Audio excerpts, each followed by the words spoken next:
നമസ്കാരം, എല്ലാവർക്കും റെഡ് റോസസിലേക്ക് സ്വാഗതം. കർക്കിടക മാസം ആയതുകൊണ്ട് ഇറച്ചി മീനൊന്നും കൂട്ടാൻ പറ്റില്ല. അപ്പോൾ ആ സ്ഥിതിക്ക് ഒരു സ്പ്രിംഗ് ഓണിയനോട് ഒരു സബ്ജി ഉണ്ടാക്കാമെന്ന് വിചാരിച്ചു. ബ്രേക്ക്ഫാസ്റ്റിന് പറ്റിയതാണല്ലോ സബ്ജി. ദോശ, ഇഡ്ഡലി, ചപ്പാത്തി, പൂരി എല്ലാറ്റിനും നമുക്ക് കഴിക്കാം. അപ്പോൾ നമുക്ക് അടിപൊളി ഒരു സബ്ജി ഉണ്ടാക്കാം. അടുക്കളയിലേക്ക് പോകാം. നിങ്ങൾക്ക് എൻ്റെ വീഡിയോ ഇഷ്ടപ്പെടുന്നുണ്ടെങ്കിൽ നിങ്ങൾ ലൈക്കും ഷെയർ ചെയ്ത് എന്നെ പ്രോത്സാഹിപ്പിക്കണം. ആദ്യമായിട്ട് ചാനൽ കാണുന്നവരാണെങ്കിൽ ഒന്ന് സബ്സ്ക്രൈബ് ചെയ്ത് അടുത്തുള്ള ബെല്ലൈക്കൻ കൂടി ഒന്ന് അമർത്തിക്കൊള്ളൂ കേട്ടോ. സ്പ്രിംഗ് ഓണിയൻ കൊണ്ട് നമുക്ക് നല്ലൊരു സബ്ജി ഉണ്ടാക്കാം. ഇത് നന്നായിട്ട് ഈ ഭാഗം കട്ട് ചെയ്തതിന് ശേഷം വെള്ളത്തിലിട്ട് നന്നായി കഴുകണം. ഇതിൻ്റെ ഇടയിലൊക്കെ വല്ല പ്രാണി ഉണ്ടാകാൻ നോക്കണം കേട്ടോ. സ്പ്രിംഗ് ഓണിയൻ സബ്ജി ഉണ്ടാക്കാൻ വേണ്ടിയിട്ട് 500 ഗ്രാം സ്പ്രിംഗ് ഓണിയൻ നന്നായി കഴുകി ചെറിയ കഷ്ണങ്ങളാക്കി മുറിച്ച് വെച്ചിട്ടുണ്ട്. ഒരു തക്കാളി, ഇഞ്ചി, പച്ചമുളക്, വെളുത്തുള്ളി, കുറച്ച് ഉഴുന്ന പരിപ്പും മസൂർ ദാളും, സവാള ഒരെണ്ണം, കറിവേപ്പില, മല്ലിയില, ഉണക്കമുളക്, ഗരം മസാല പൗഡർ, മല്ലിപ്പൊടി, മുളക് പൊടി, മഞ്ഞൾപ്പൊടി, ഇത്രയും സാധനങ്ങളാണ് വേണ്ടത്. ഒരു ഉരുളക്കിഴങ്ങ് ഞാൻ വേവിച്ച് വെച്ചിട്ടുണ്ട്. അപ്പം നമുക്ക് ഉണ്ടാക്കാൻ നോക്കാം. അപ്പോൾ ഈ ചീൻചട്ടിയിലേക്ക് ഞാൻ വെളിച്ചെണ്ണ ഒഴിച്ചു. വെളിച്ചെണ്ണ മൂത്തു. അതിലേക്ക് നമുക്ക് കടുക് ഇട്ട് കൊടുക്കാം. നല്ല ജീരകം ഇട്ട് കൊടുക്കാം. നല്ല ജീരകം ഇട്ട് കൊടുത്താൽ നല്ലൊരു സ്മെല്ലാണ്. ഉണക്കമുളക്, കറിവേപ്പില, കടുക് പൊട്ടിക്കൊള്ളും. അപ്പം നമ്മളുടെ കടുകൊക്കെ പൊട്ടുന്നുണ്ട്. അതിലേക്ക് നമുക്ക് ഉഴുന്ന പരിപ്പും മസൂർ ദാലും ഇട്ട് കൊടുക്കാം. ഇഞ്ചി, പച്ചമുളക്, വെളുത്തുള്ളി ഇതെല്ലാം കൂടിയിട്ട് നന്നായി മൂപ്പിച്ചെടുക്കാം. എന്തൊരു മണമെന്നറിയോ, നല്ല ജീരകവും ഇഞ്ചിയും കൂടിയിട്ട് മൂക്കണ മണം. സ്പ്രിംഗ് ഓണിയൻ സബ്ജി ഉണ്ടാക്കുമ്പോൾ അതിൽ നമുക്ക് വേണമെങ്കിൽ ക്യാരറ്റ് ഇടാം, ഗ്രീൻ പീസ് ഇടാം, ബീൻസ് ഇടാം, എന്ത് വേണമെങ്കിൽ ചേർക്കാം. ക്യാപ്സിക്കം ഒക്കെ ചേർക്കാം കേട്ടോ. പക്ഷേ ഇതിൽ ഞാനിപ്പോൾ അതൊന്നും ചേർത്തിട്ടില്ല. നമ്മുടെ വീട്ടിലുള്ള സാധനങ്ങൾ വെച്ചിട്ടാണ് ഞാൻ പെട്ടെന്ന് തയ്യാറാക്കിയത്.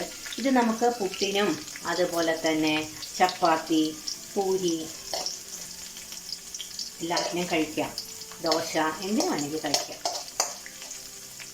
സ്പ്രിംഗ് ഓണിയൻ വളരെ പോഷകമുള്ള ഒരു വെജിറ്റബിളാണ് കേട്ടോ. അപ്പോൾ ഇതൊക്കെ നന്നായിട്ട് മൂത്തു. അതിലേക്ക് നമുക്ക് സവാള ഇട്ട് കൊടുക്കാം. സവാള ഇട്ടതിന് ശേഷം നമുക്ക് സാധാരണത്തേതുപോലെ തന്നെ ഉപ്പ് ചേർത്ത് കൊടുക്കാം. ഞാനിന്ന് സ്പ്രിംഗ് ഓണിയൻ സബ്ജി കഴിച്ചത് പുട്ടിൻ്റെ കൂടെയാണ്. പുട്ട് ഇതാ മറ്റേ അടുപ്പത്ത് ആവുന്നുണ്ട്.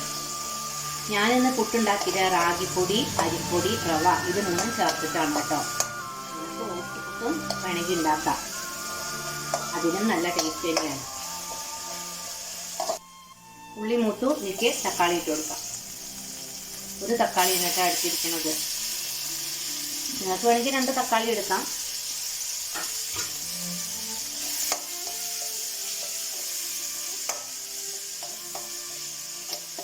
ഈ ഉള്ളിത്തണ്ട് കറിയൊക്കെ നമ്മൾ ഈ ഇറച്ചിയൊക്കെ കഴിക്കാത്ത ആൾക്കാരുണ്ടാവുമല്ലോ, അവർക്ക് വളരെ നല്ലതാണ്. അതിൻ്റെയൊക്കെ ഒരു ഫലം ചെയ്യുന്നുണ്ട്. ഇതിൽ ഗ്രീൻ പീസ് ഇട്ടാൽ അതിവിശേഷമായി. ഞാൻ സത്യം പറഞ്ഞാൽ ഗ്രീൻ പീസ് ഇടാൻ മറന്നു. അതാണ് ഉണ്ടായത്. ഗ്രീൻ പീസ് എപ്പോഴും വെള്ളത്തിലിടണമല്ലോ തലേ ദിവസം. അത് ഞാൻ മറന്നുപോയി. അല്ലെങ്കിൽ അത് ഗ്രീൻ പീസ് ഇട്ടുണ്ടാക്കിയല്ലോ. അത് നമുക്ക് വേറൊരു ദിവസം ഉണ്ടാക്കാം കേട്ടോ. എല്ലാം കൂടിയിട്ടിട്ട് ഇനി നമുക്ക് സ്പ്രിംഗ് ഓണിയൻ ഇതിലിട്ട് കൊടുക്കാം. ഇതിട്ടതിന് ശേഷം ഒന്ന് നന്നായിട്ട് വഴറ്റിയെടുക്കണം. എന്നിട്ട് നമുക്ക് പൊടികളൊക്കെ ചേർക്കാം. നന്നായി കഴുകണം കേട്ടോ സ്പ്രിംഗ് ഓണിയൻ.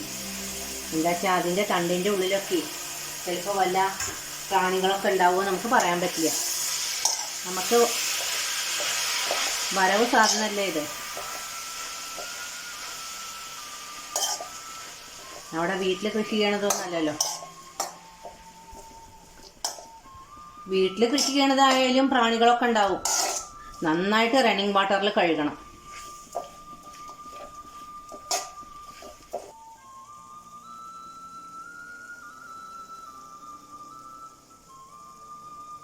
ഇത് നന്നായി വാടിയിട്ടോ. ഇതിലേക്ക് നമുക്ക് ഈ പൊടികൾ ഗരം മസാല, മല്ലിപ്പൊടി, മഞ്ഞൾപ്പൊടി, മുളക് പൊടി,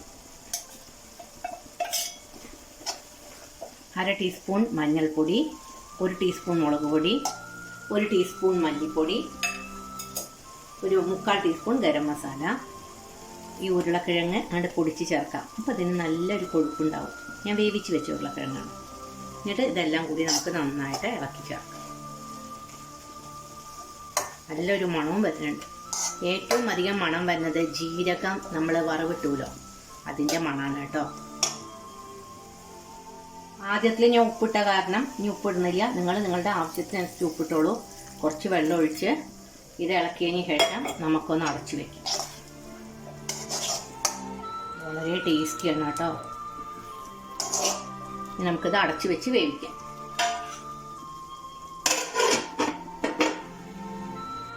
സബ്ജി നല്ല തിക്കായി കണ്ടോ, നല്ല ഗ്രേവിയൊക്കെ നല്ല അതിലേക്ക് നമുക്ക് മല്ലിയില ഇട്ട് കൊടുക്കാം. ഓഫ് ചെയ്യാം. നമുക്ക് ഒരു പാത്രത്തിലേക്ക് സെർവ് ചെയ്യാം. ഇത് ചൂടോട് കൂടി വിളമ്പിയാൽ വളരെ ടേസ്റ്റാണ്, ഹെൽത്തി കൂടിയാണ്. എല്ലാവരും ഇത് ട്രൈ ചെയ്യൂ. പുതിയ പുതിയ വെറൈറ്റി വീഡിയോ ആയിട്ട് നമുക്ക് വീണ്ടും കാണാം. Till then take care. By.